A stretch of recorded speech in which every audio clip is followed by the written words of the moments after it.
గందరగోళం అయిపోయింది. ఎట్టోళ్ళు ఎవ్వరు లేరు. అయినా ఆయన ఫాస్ట్గానే చలమణిగా ఉన్నాడు ఇప్పటికి. అసలు మీరు చర్చి కూడా అమ్మేశారు.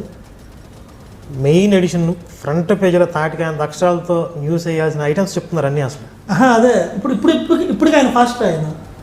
ఆయన కుటుంబం జీవితం సర్వనాశనం అయిపోయింది. అయినా ఫాస్ట్. కారణం ఏంటంటే ఆయన ఏం పని చేసుకోలేడు. మరి ఇప్పుడు వాళ్ళ దేవుడు అద్భుతాలు చేస్తాడు కదా, హిందువులు మతం మారుస్తారు. ఆయన బతికిస్తున్నాడు కదా సార్, వాళ్ళు చెప్పేది అదే కదా. ఇంతమంది పోయినా నన్ను బతికిస్తున్నాడు కదా.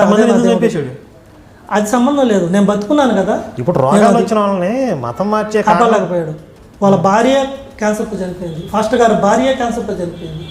కాపాడలేకపోయాడు. ఫాస్టర్ గారు 2 కొడుకులు ఈ డబ్బు విషయంలో గొడవ పడి విడిపోయి ఉన్నారు. అన్న వచ్చేసి చర్చి పెట్టుకున్నాడు, తమ్ముడు వచ్చేసి బయట పనులకు పోతున్నాడు. ఆస్తి కోసం ఆ తమ్ముడిని పక్కన పంపించేశారు ఫాస్టర్ కొడుకులు. అసలు ఇవన్నీ మీకు తెలిసిన ఈ చర్చిలో జరిగే విషయాలన్నీ కలిపి ఒక పుస్తకం